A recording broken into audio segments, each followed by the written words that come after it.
నాయకత్వాన్ని మీరు బలపరచండి. మీ సమన్వయకర్త యొక్క ఆదేశాలను మీరు పార్టీ కోసం తూచా తప్పకుండా పాటించండి.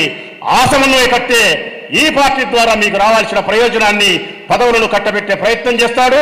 అందుకు పార్టీ పెద్దలు పూర్తిగా సహకరిస్తారని చెప్పి మీకు మనసా వాచే కర్మేణ మనస్ఫూర్తిగా మీకు మాట ఇస్తా ఉన్నా. నేను చివరిగా ఒక్క మాట అయితే మీకు చెప్పగలుగుతా మిత్రులారా, రాచమల్లు ఏది మాట్లాడినా నేలక మీద మాటలు కాదు.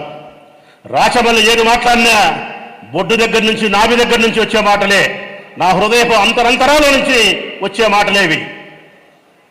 నేనైతే మాత్రం బ్రతుకుతా ఉండేదే రెండు కారణాలతో బ్రతుకుతా ఉన్నా. రెండు కారణాలే నన్ను బ్రతికిస్తా ఉన్నాయి. ఒకటి, వైఎస్ఆర్ కాంగ్రెస్ పార్టీ కార్యకర్తల యొక్క ప్రేమ కోసం రాచమల్లు బ్రతుకుతా ఉన్నాడు.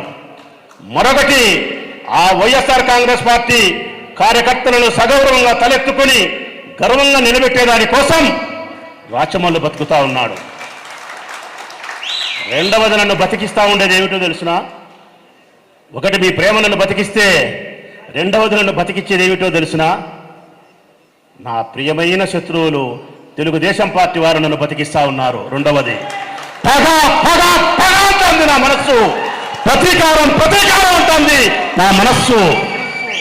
ఈ రాష్ట్రంలో వైఎస్ఆర్ కాంగ్రెస్ పార్టీ కార్యకర్తల నాయకుల పట్ల వాళ్ళు ప్రవర్తించే కక్ష సాధింపు చర్యలకు ఉడికిపోతా ఉంది రక్తం.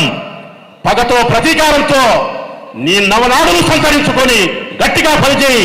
వైఎస్ఆర్ కాంగ్రెస్ పార్టీని అధికారంలోకి తీసుకొచ్చేదాని కోసం, నీ నాయకుడు జగన్మోహన్ రెడ్డిని ముఖ్యమంత్రిగా కూర్చోబెట్టేదాని కోసం శ్రమించు. తిరిగి 29లో పగ సాధించని చెప్తా ఉంది నా హృదయం. ప్రేమ బతికిస్తారని అందరూ అంటారు, కానీ ఈనాటికైతే మాత్రం నన్ను బతికించేది ప్రేమ కంటే పగే నన్ను బతికిస్తా ఉందా? ఇది సత్యం మిత్రులారా. నాలాగే ఈ 7 నియోజకవర్గాల నుండే ఇన్ఛార్జీలందరూ కూడా నాలాగనే ఉండారు. కాకపోతే నా ఇంత బాగా చెప్పలేకపోవచ్చు, నా ఇంత బాగా మాట్లాడలేకపోవచ్చు, కానీ వారి హృదయపు అంతరంతరాల్లో ఉండే భావన మాత్రం ఇదే. మీకోసమే వారు శ్రమిస్తారు, మీ అభివృద్ధి కోసమే వారు బ్రతుకుతారు.